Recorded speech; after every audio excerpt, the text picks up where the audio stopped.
Bismillahirrahmanirrahim. Assalamualaikum warahmatullahi wabarakatuh. Jumpa lagi dengan saya Meliana Damayanti. Ini sudah minggu keempat dan kita akan bahas tentang masyarakat dan hubungan kerja. Baik, ada paling tidak 3 subtitle yang ingin kita bahas bersama-sama. Yang pertama adalah terkait latar belakang, kemudian masalah ketenagakerjaan yang nanti juga akan saya sambungkan dengan upaya mengatasi masalah ketenagakerjaan ini. Baik, sebelumnya mari kita berdoa bersama untuk bisa memudahkan kita memahami pelajaran ini. Baik, untuk latar belakang, jadi di hukum ketenagakerjaan itu salah satu hal penting dalam sebuah produksi menghasilkan barang ataupun jasa adalah keberadaan dari sumber daya manusia itu sendiri. Nah, sumber daya manusia itu juga tidak lepas dari adanya masyarakat. Masyarakat itu adalah wadah di mana para tenaga kerja berada. Yang terpenting dan menjadi perhatian adalah bagaimana memformulasikan masalah ketenagakerjaan sebelum hubungan kerja antara pengusaha dan pekerjaan berlangsung dalam masa tertentu. Jadi paling tidak ada 3 hal pokok yang penting teman-teman pahami, yaitu pengerahan, kemudian pendayagunaan tenaga kerja, dan juga tenaga kerja itu sendiri. Baik, sedikit saya ingatkan gitu ya, untuk pengertian hubungan kerja adalah hubungan antara pengusaha dengan pekerja atau buruh yang berdasarkan perjanjian kerja. Kemudian, siapa itu pengusaha? Pengusaha diartikan adalah yang pertama, orang perorangan, persekutuan atau badan hukum yang menjalankan satu perusahaan milik sendiri, atau orang perseorangan, persekutuan atau badan hukum yang secara berdiri sendiri menjalankan perusahaan bukan miliknya. Atau yang ketiga adalah orang perseorangan, persekutuan atau badan hukum yang berada di Indonesia mewakili perusahaan sebagaimana dimaksud dalam huruf A dan B yang berkedudukan di luar wilayah Indonesia.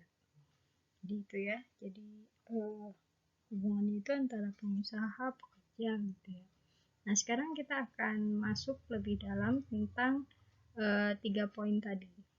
Pengerahan, pendayagunaan, dan juga tenaga kerja itu sendiri. Apa yang dimaksud dengan pengerahan? Yaitu setiap kegiatan yang dilakukan untuk mempekerjakan tenaga kerja.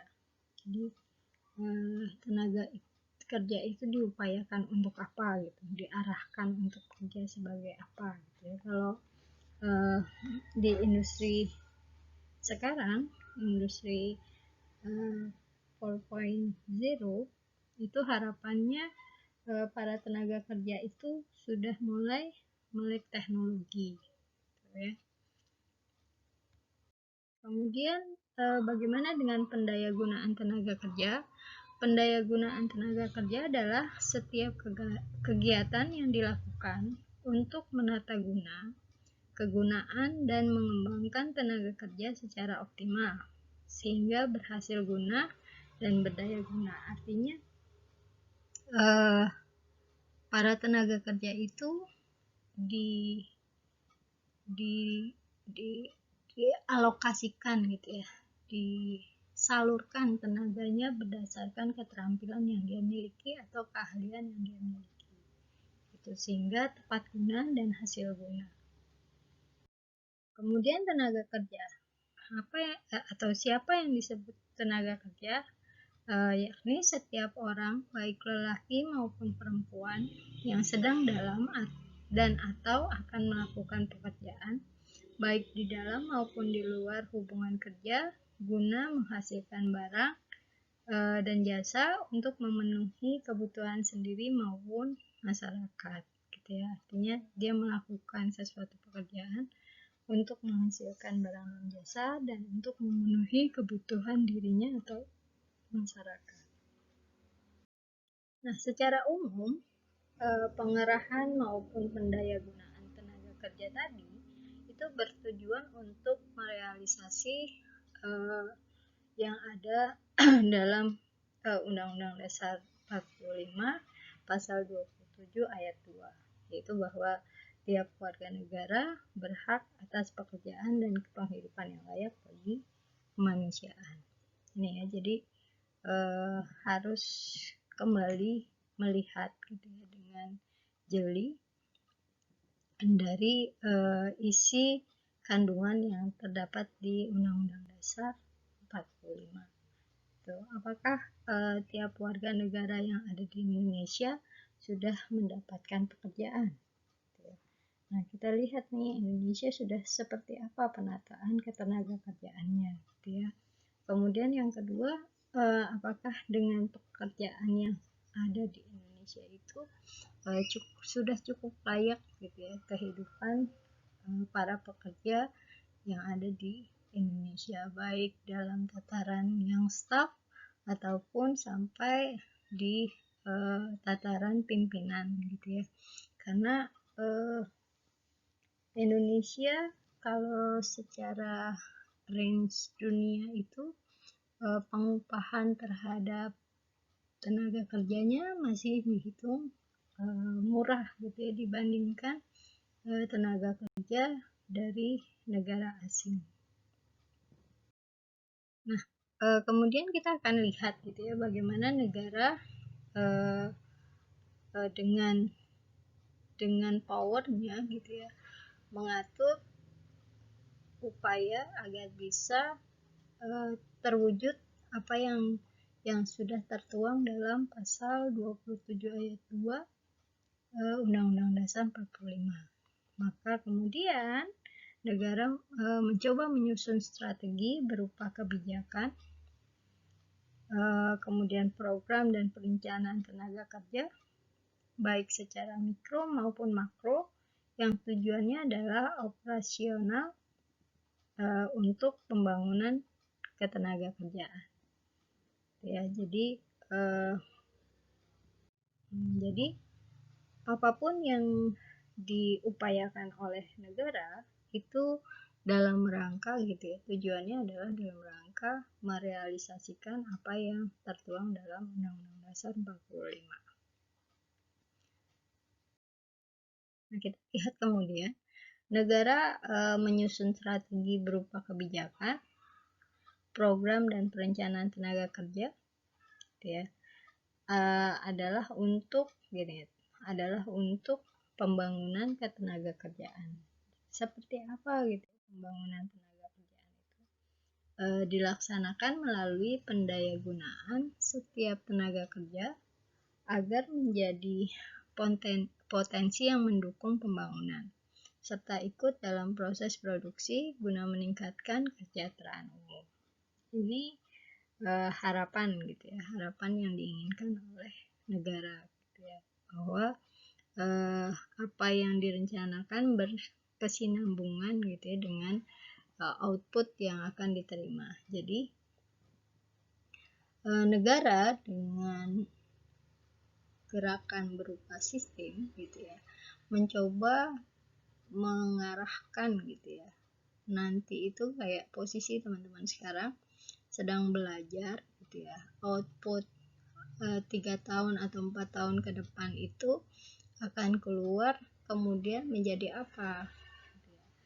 Menjadi tenaga kerja yang siap pakai atau tenaga kerja yang masih mencari peluang lainnya gitu, atau tenaga kerja yang tidak mau bekerja gitu ya. Maka ini juga harus sudah mulai dipetakan gitu ya. Jadi biasanya menteri-menteri itu akan melakukan rapat gitu ya untuk mengadakan sinergi antara misalnya pendidikan, kemudian Menteri Tenaga Kerja gitu ya. Ini luarannya mau seperti apa anak-anak mahasiswa gitu ya. Apakah mau diarahkan sebagai wirausaha saja atau dia menjadi tenaga kerja yang tangguh dan profesional gitu ya. Nah, ini menjadi harapannya juga menjadi perhatian teman-teman semua ketika lulus nanti itu mau seperti apa gitu ya. Harapannya sih ya nggak ikut membebek gitu ya, tetapi punya kepribadian yang baik dan juga punya effort yang lebih gitu ya untuk mendapatkan hasil yang tidak hanya sebagai tenaga kerja saja, tetapi kalau bisa memimpin gitu ya sebuah perusahaan untuk bisa menyerap beberapa tenaga kerja dari lingkungan teman-teman ya. Nah, ini kita lihat juga asas dari negara dalam penataan tadi gitu ya. Harus ada asas keterpaduan antara mikro dan makro. Artinya usaha-usaha mikro, usaha-usaha kecil itu juga harus ditopang, UMKM itu harus ditopang gitu ya. Orang-orang yang jualan somai, jualan mie ayam gitu ya, atau mie lidi yang dijual lagi viral, walaupun saya bingung makan mie lidi milenial itu. Kemudian juga ada usaha makro gitu, usaha-usaha yang besar gitu kayak batu bara dan sebagainya yang harus juga ditopang oleh kebijakan negara. Kemudian asas keterpaduan antara pusat dan daerah. Jadi negara itu juga harus menimbang gitu ya berapa tenaga kerja yang dibutuhkan oleh pemerintah pusat dan berapa tenaga kerja yang dibutuhkan oleh pemerintah daerah gitu ya. Kemudian berapa pertimbangan kemajuan ataupun rasio yang bisa tercapai untuk 5 tahun ke depan. Kemudian juga ada kesempatan yang sama dalam memperoleh pekerjaan gitu. Jadi ketika ada banyak orang dengan kriteria yang sama, misalnya lulusan S1 ya, baik dia laki-laki atau perempuan harusnya mempunyai kesempatan yang sama dalam melamar sebuah pekerjaan gitu ya. Kemudian juga non-diskriminasi dalam pelaksanaan pekerjaan. Adapun tujuan operasional ini juga terwujud dalam Undang-Undang Ketenagakerjaan, yaitu pemerataan kesempatan kerja, penyediaan tenaga kerja sesuai dengan kebutuhan pembangunan, memberikan perlindungan tenaga kerja, dan juga mewujudkan kesejahteraan diri dan keluarga melalui kerja. Jadi tujuan operasional tadi gitu ya, pembangunan ketenagakerjaan itu tertuang dalam undang-undang. Nah, undang-undang ini fungsinya untuk apa gitu ya, yaitu yang 4 tadi, pemerataan kesempatan kerja, kemudian penyediaan tenaga kerja, dan juga memberikan perlindungan kepada para tenaga kerja, serta tadi benar-benar bahwa mereka bekerja itu untuk memberikan kesejahteraan pada dirinya dan juga keluarganya.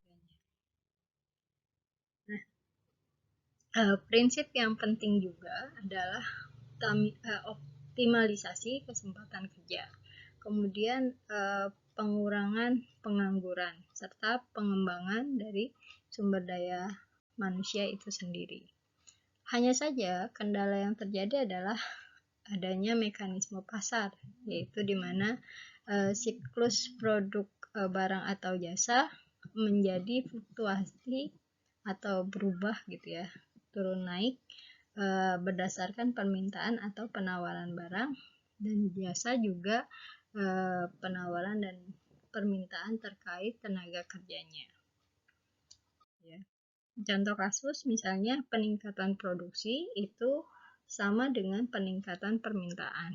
Sama juga dengan penyerapan tenaga kerja. Jadi semakin misalnya produksi kertas gitu ya, kebutuhan kertas sangat banyak, maka otomatis juga akan menyerap tenaga kerja yang cukup banyak, sehingga gitu ya ini memberikan surplus yang positif gitu ya, memberikan banyak keuntungan gitu ya, yang juga harus diperhatikan dari perbandingan dia cost biaya dengan pendapatan yang didapat gitu ya, sehingga dengan pertimbangan-pertimbangan tersebut pengusaha dapat melakukan pertimbangan dalam menghentikan atau menambah atau memutus pekerja atau buruh ketika margin pendapatannya rendah. Oke, jadi kalau misalnya yang butuh kertas kayak zaman sekarang itu kan paperless gitu ya, paperless, jadi nggak perlu pakai kertas lagi. Kalau buat laporan ya tinggal pakai tanda tangan elektronik saja gitu ya, nggak usah pakai kertas, nggak perlu print gitu ya, tinggal masukkan ke form jadi gitu, trala gitu jadi gitu ya. Nah sehingga perusahaan yang ingin menghasilkan kertas itu cukup berpikir keras untuk bisa menghidupkan gitu ya produksi ini, sehingga yang cara yang paling mudah adalah mengurangi tenaga kerjanya agar produksi bisa tetap berjalan.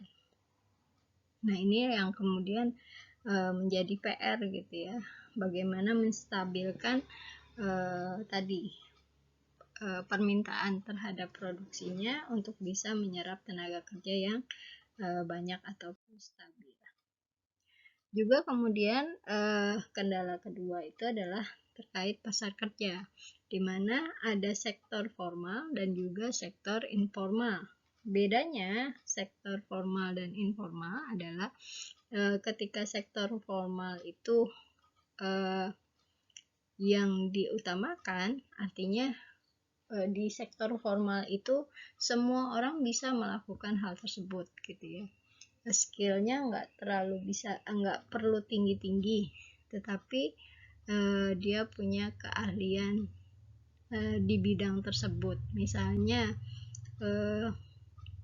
orang yang bekerja sebagai buruh gali jalanan gitu ya, jadi orang-orang yang memperbaiki jalan PU gitu ya, itu kemudian direkrut gitu ya untuk misalnya memperbaiki jalan provinsi di satu tempat tertentu, misalnya di Purwokerto itu jalan Gatot Subroto gitu ya, ada yang jalannya bergelombang kemudian diperbaiki, maka tukang gali maupun tukang kuli bangunan itu diundang untuk bisa melakukan hal tersebut, dan syaratnya ya hanya butuh tenaga gitu, nggak harus pendidikannya SMA, SMP ataupun S1 ataupun S2. Jadi semua orang bisa selama dia ada tenaganya.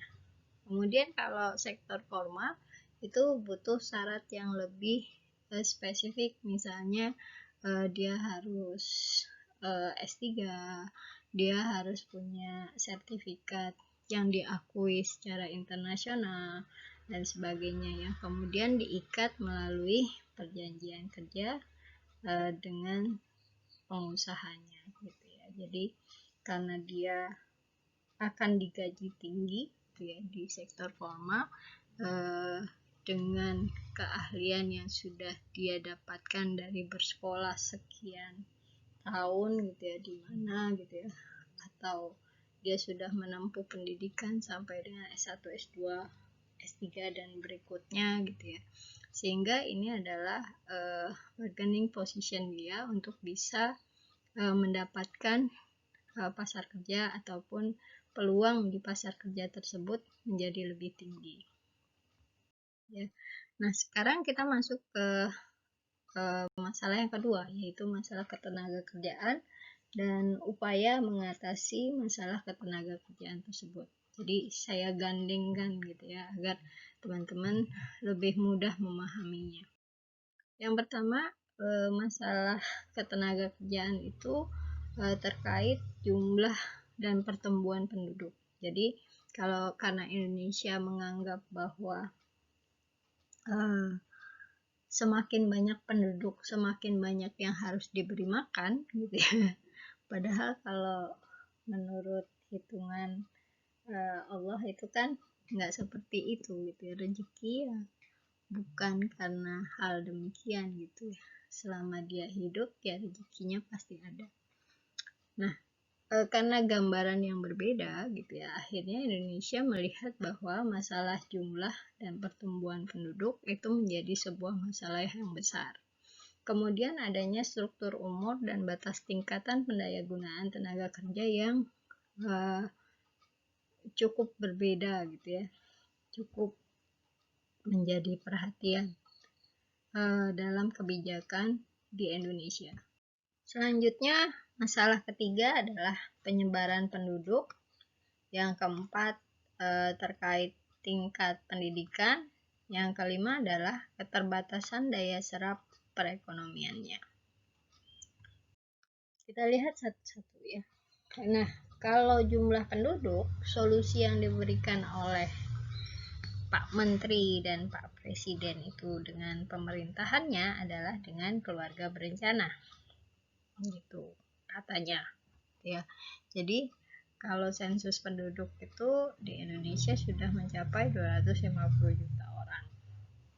Dengan pertumbuhan sekitar 1,5% dari jumlah tersebut. Ya, jadi kita cukup banyak gitu ya pertambahannya dari tahun ke tahun. Tetapi kurang serapan gitu. Jadi kalau teman-teman cuci piring kemudian pakai spons gitu ya, airnya itu kan diserap oleh spons tersebut. Nah, seperti juga pekerjaan gitu ya, kalau orangnya banyak tapi pekerjaannya nggak sebanding jumlahnya, maka tidak banyak yang diserap untuk bisa bekerja gitu ya. Kemudian juga adanya syarat yang berat serta gaji atau penggajian yang kurang layak, sehingga orang-orang tuh lah ini udah misalnya sudah lulus S1 tapi digajinya masih 500.000 gitu ya, padahal untuk S1 gajinya ya sesuai standar UMR gitu ya. Kalau di mana di Purwokerto ya sekitar 1,9 gitu ya, 9 juta untuk gaji pokoknya gitu. Jadi ini salah satu masalah yang dihadapi dalam ketenagakerjaan. Jadi jumlah yang banyak yang harus diberi makan, tetapi sedikit yang bekerja gitu. Kemudian stratifikasi struktur umur, yaitu umur angkatan kerja itu adalah 15 sampai 65 tahun.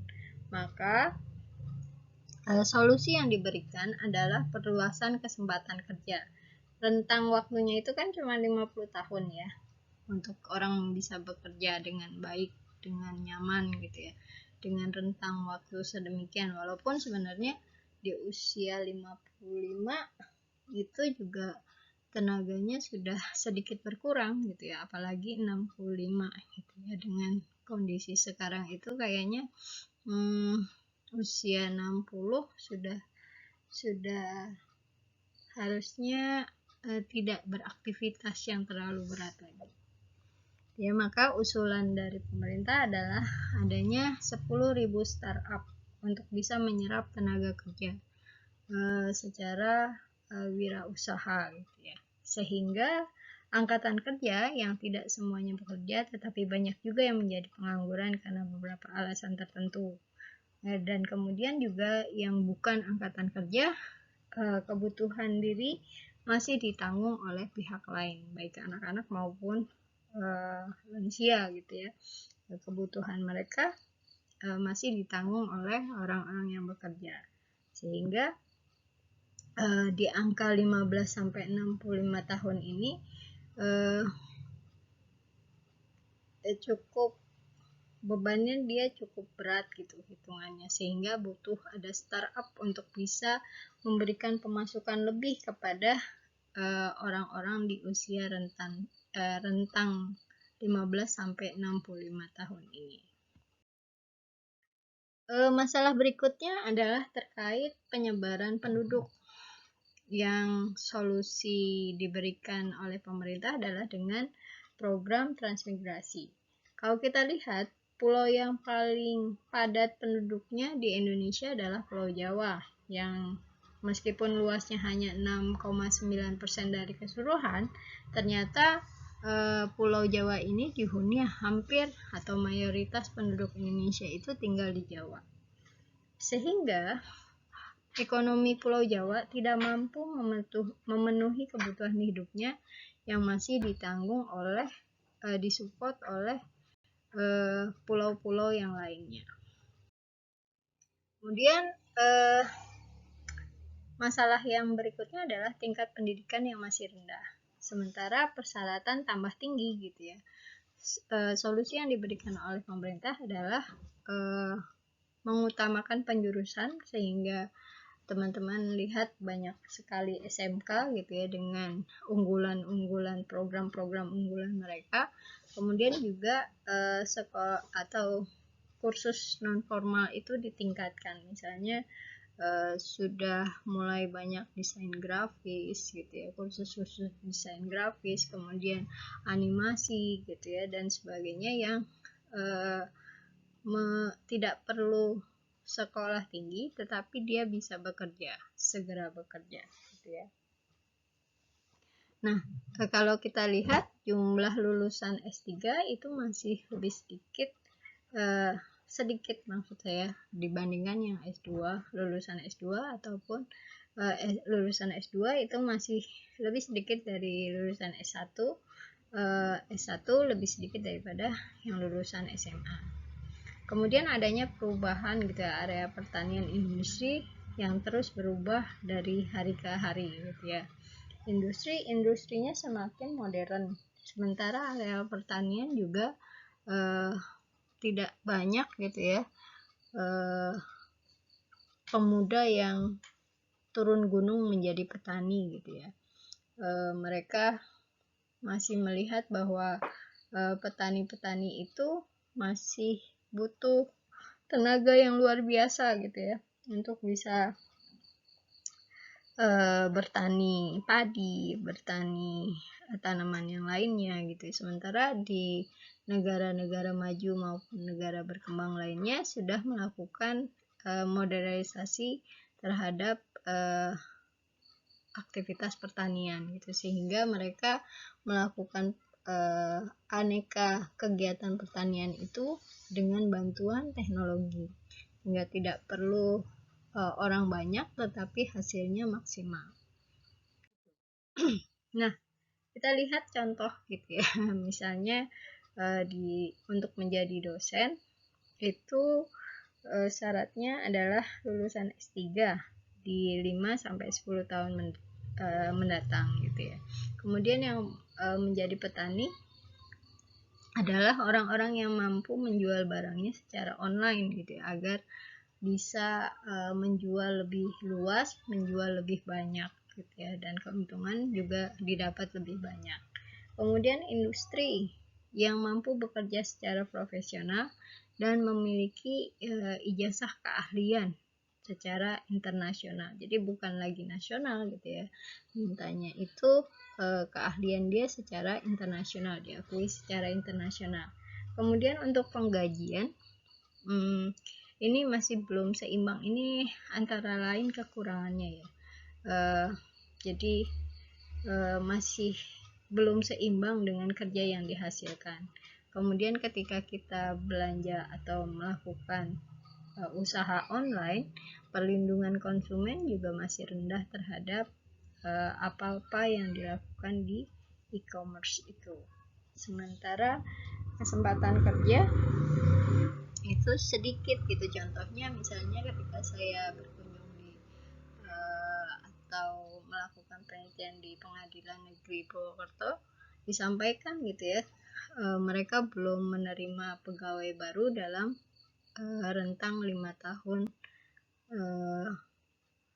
hingga saat ini gitu ya. Jadi memang kekurangan pegawai gitu terlihat pontang-panting gitu ya, karena banyak sekali perkara gitu ya, tetapi orang yang menangani belum bertambah.